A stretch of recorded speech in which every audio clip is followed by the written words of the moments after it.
Well, hey everybody, it's the Crockett Coon'er, and I'm out here again today, guys, in the garden. Now, today, guys, I'm going to till the garden again. I've already tilled about a month ago, but I'm going to put my plastic down, folks, and I have talked a lot about this. I've written a lot about it in different blogs and things. Some folks, they like a row of plastic on each individual row in the garden.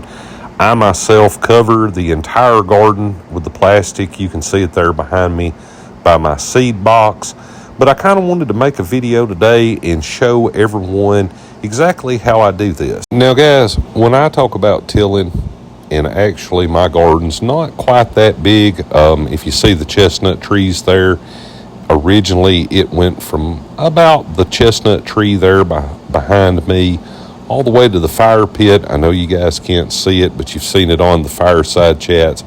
But originally my garden was so big that we tilled it with a tractor.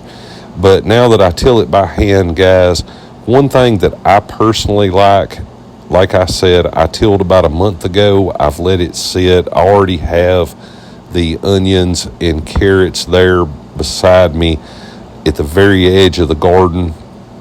They're not going to require any plastic, but I'll get into that in just a minute. But when I say I till, guys, I mean I till every direction you can think of, and then I till again. But I personally find that to do the best. It seems to help with root development, number one. Number two, it also aerates the soil, and it seems to make my plants healthier, because sometimes using the plastic the way I do, you do have to be concerned about water and things when you cover the entire garden.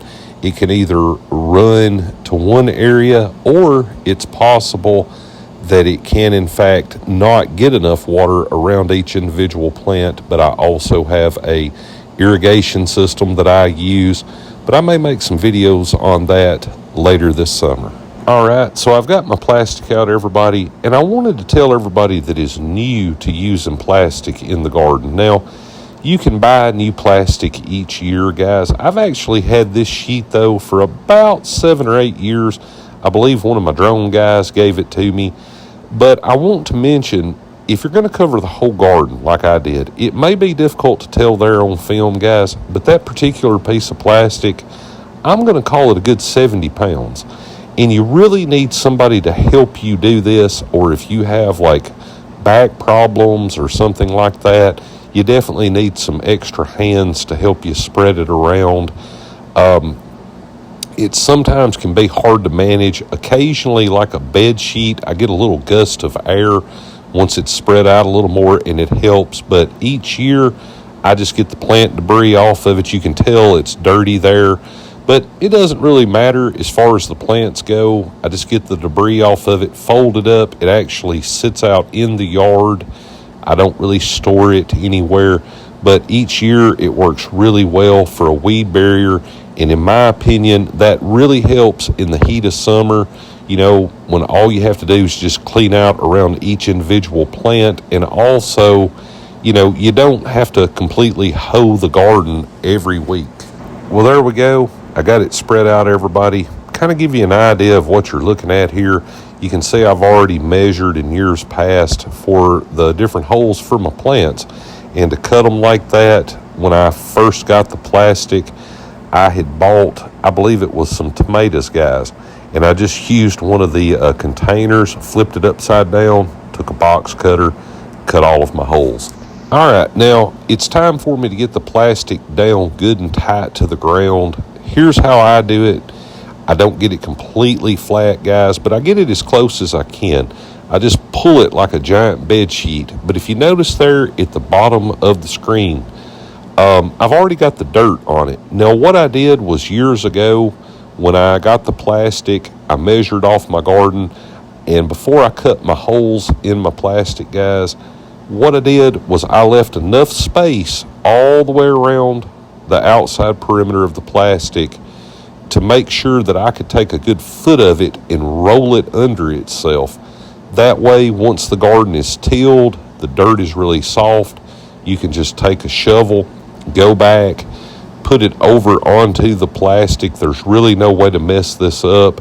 But a tip from the old Cooner here, everybody. I found out the hard way the very first year I did this. I tried to just lay blocks and bricks around the edge. It worked a little bit, but the air could get under it. Sure enough, tore up a bunch of plants that I had. A couple of years later, I had put just a little bit of dirt around the edge, didn't really cover the whole edge good. And that particular year, I had a problem with mice coming from the field there behind the fire pit and getting underneath my plants and things and trying to live underneath the plastic. So a word and a tip from the old Cooner here, guys, when you do this, make sure that you take dirt and completely go around the outside perimeter of the plastic. Well, now I've moved to the ends of the plastic, guys, and I did want to say I can't take credit on putting the plastic out like this or thinking this idea up. Actually, some Amish fellows showed it to myself and Scooter when we were doing a little work on our Amish of Etheridge website. But when it comes to doing this, if you're new to gardening especially, you know, a lot of folks, they do like to get out. They like to hoe the garden. They like to run the tiller through there each weekend. I personally don't have time for that, guys, and also a lot of the vegetables that I grow, I do in fact sell them to like farmers markets and things. So it kind of helps some with my income. I do believe that's why the Amish fellows did tell me about how to do this and why they also did it. But if you've ever, you know, grown big tomato plants and things like that, one great thing about the plastic, if you drop a vegetable of some sort or you can't see them, you know, like you have many times squash and things like that, it becomes difficult to find them in the garden when everything's growing, especially if you have limited space. Plastic really does help, you know, keep the weeds out, keep the grass out, and helps you find all of the vegetables in the garden. All right, so I finished up this end and I worked my way on around, everybody, finished up the other end. But another little tip that I wanted to tell everybody that's new to this or using plastic in the garden, had to find this one out the hard way too, everybody. About the third year that I did this, I had the dirt all the way around. Didn't have anything out there in the middle other than some tomato cages around my tomatoes. The plants were all small. We got a good storm. Air went through all of the holes for the vegetables. And even with little small seedlings growing up through the holes, the plastic rippled like waves on the ocean, and it will damage the stalks of the plants.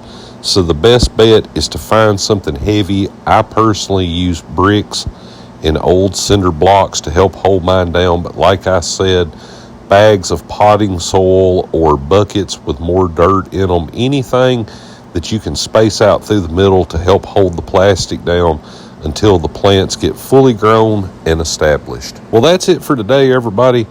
Just a little video there to show you guys how I use my plastic every year in the garden. Won't be long and I'll be out there putting in a few vegetable plants. But for anybody that's new to gardening, and maybe you've done it in years past and you just didn't like the whole weeding process of everything and tilling it over and over, say every few days, give the planter's plastic a try. Who knows?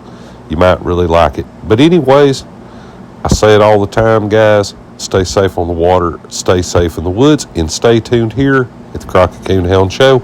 And myself and Scooter will have you folks another video dropping shortly. You guys have a great day.